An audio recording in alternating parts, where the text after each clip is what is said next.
नमस्कार, मैं शेषनाथ। स्वागत है आप सभी का खबर समय लाइव पर। आज संसद में केंद्रीय वित्त मंत्री निर्मला सीतारमण ने चालू वित्त वर्ष के लिए केंद्रीय बजट प्रस्तुत किया। बजट को लेकर पिछले कई दिनों से चल रही उम्मीदों और संभावनाओं पर ब्रेक लग गया। आज के बजट को एक ओर जहां सरकार ने भारत को आत्मनिर्भर बनाने की या करने की दिशा में एक महत्वपूर्ण कदम बताया, तो वहीं दूसरी तरफ विपक्षी पार्टियों ने बजट को घोर निराशाजनक और महंगाई बढ़ाने वाला बताया। वैसे आज की बजट की कई मुख्य बातें हैं, लेकिन उनमें सिलीगुड़ी और पश्चिम बंगाल के लिए जो मुख्य बात है वह है 25,000 करोड़ की लागत से सड़क परियोजना। यह धनराशि पश्चिम बंगाल के इंफ्रास्ट्रक्चर पर खर्च की जाएगी। इसमें पूरे बंगाल का विकास होगा। इसमें कोलकाता से सिलीगुड़ी सड़क मार्ग भी प्रमुख रूप से सम्मिलित है। वित्त मंत्री निर्मला सीतारमण ने आज बजट, जो आम बजट है 2021, उसको पेश किया। ब्रीफ केस और बही खाता के बजाय पहली बार ऐसा हुआ कि उन्होंने टैबलेट से बजट पेश किया, यानी डिजिटल तरीके से। कोरोना काल के बाद यह पहला बजट रहा जिसमें स्वास्थ्य और कोरोना वैक्सीन को लेकर सरकार ने प्रमुखता से खर्च रखा है। वित्त मंत्री ने कहा कि इस बार का बजट डिजिटल है, जबकि जीडीपी लगातार 2 बार माइनस में हो गई है, लेकिन ग्लोबल इकोनॉमी ही सुस्त है। साल 2021 ऐतिहासिक साल है जिस पर देश की नजर है।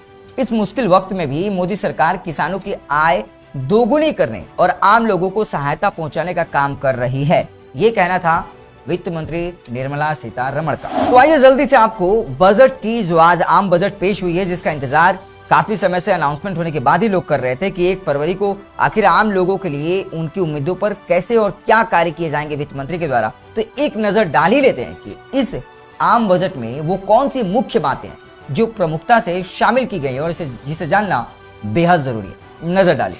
75 साल से अधिक उम्र वालों को आईटीआर नहीं भरना होगा। हालांकि इसमें शर्त है कि इसका लाभ सिर्फ पेंशन वाले ही ले सकेंगे। चुनावी राज्यों को भी सरकार की तरफ से सौगात दी गई है। वित्त मंत्री ने विधानसभा चुनाव वाले राज्य पश्चिम बंगाल के लिए 25,000 करोड़ रुपए की सड़क परियोजना की घोषणा की। इसके साथ ही साथ वित्त मंत्री ने केरल में सड़क राजमार्ग परियोजनाओं के लिए लगभग 65,000 करोड़ रुपए तथा असम के लिए 3400 करोड़ रुपए आवंटित किए। वित्त मंत्री निर्मला सीतारमण ने कहा कि मुफ्त रसोई गैस यानी एलपीजी योजना, जो कि उज्ज्वला के तहत ली गई है, उसका विस्तार किया जाएगा तथा 1 करोड़ और लाभार्थियों को इसके दायरे में लाया जाएगा। देश में करीब 100 नए सैनिक स्कूल बनाए जाएंगे। इसके साथ ही साथ लेह में केंद्रीय यूनिवर्सिटी बनाए जाने का भी ऐलान प्रमुखता से किया गया है। वित्त मंत्री ने कहा कि सबको रियायती दर पर घर देना सरकार का टारगेट है या पहली प्राथमिकता है।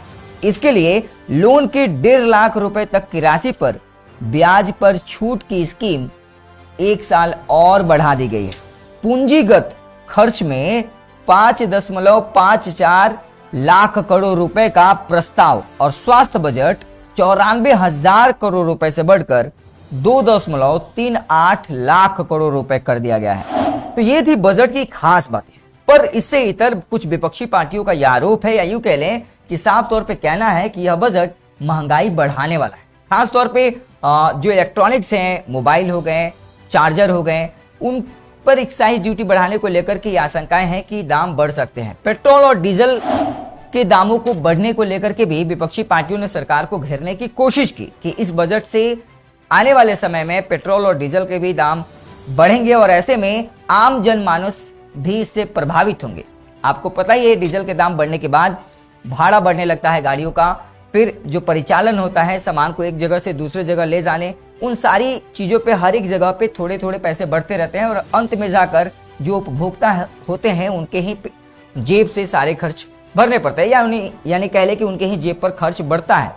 ऐसे में अलग पार्टियों का यह आरोप है कि ये बजट महंगाई बढ़ाने वाला है। पर दूसरी तरफ केंद्र सरकार की तरफ से वित्त मंत्री निर्मला सीतारमण ने आश्वस्त किया कि यह बजट एक ऐसे दौर में आया है जब हमने छोटे छोटे 5 मिनी बजट पेश किए थे, पर यह बजट निश्चित तौर पे भारत को आगे ले जाने वाला है, ऐसा उनका कहना था। और खास तौर पे शिक्षाई व्यवस्था के अंतर्गत जो नए 100 सैनिक स्कूल खोलने की बात कही गई है, उसमें भी प्रमुखता से उसका विवरण निर्मला सीतारमण ने रखा। तो ये तो तय है कि जहां एक और सरकार ने डिजिटल को बढ़ावा देने के लिए कदम उठाए हैं, तो दूसरी ओर आज के बजट में सरकार ने मोबाइल चार्जर, मोबाइल जैसे एक्सेसरीज पर ड्यूटी बढ़ाकर उसे महंगा करने का रास्ता भी खोल दिया है। यानी मोबाइल और मोबाइल चार्जर आदि महंगे हो जाएंगे, लेकिन सबसे ज्यादा मार महंगाई को लेकर झेलनी पड़ सकती है। जैसा मैंने आपसे कहा कि आने वाले समय में पेट्रोल और डीजल की कीमतों में उछाल होगा, जिसका सीधा असर महंगाई पर पड़ेगा। बजट में पेट्रोल पर 2.5 रुपए जबकि डीजल पर 4 रुपए कृषि सेस लगाया गया है। जाहिर है कि पेट्रोल और डीजल के दामों में बढ़ोतरी सुनिश्चित हो। हालांकि सरकार ने कहा कि कृषि सेस का असर जनता पर नहीं पड़ने दिया जाएगा। ऐसे में उम्मीदें बहुत सारी थी किसानों की रियायतों को लेकर के भी, और जो लोन देने की व्यवस्था है ऐसी भी उम्मीद की जा रही थी कि जो प्रधानमंत्री कृषि योजना चलाई जाती है, दरअसल जो किसानों को हर साल 6,000 रुपए दिए जाते हैं, 4-4 महीने पे 2-2 हजार करके, उम्मीद जताई जा रही थी कि उसमें हो सकता है बढ़ोतरी हो और उसे 10,000 कर दिया जाए। पर अभी तक खुले तौर पे उस विषय को लेकर के कुछ देखने को नहीं मिला। पर मिला जुलाकर लोगों की अपनी अपनी प्रतिक्रियाएं हैं, और ये थी बजट की खास बातें जो हमने आपके समक्ष रखी। आप भी एक उपभोक्ता होने के नाते जरूर बताएं कि आपको यह आम बजट कैसा लगा और आपके नजर में कौन सी चीजें जोड़ी जा सकती थी, या फिर जो चीजें जोड़ी गई हैं उनसे क्या फ्यूचर में बेनिफिट होने को है। लगातार ताजा अपडेट्स पाने के लिए, खबरों के साथ जुड़े रहने के लिए देखते रहिए खबर समय, हर समय खबर समय। धन्यवाद।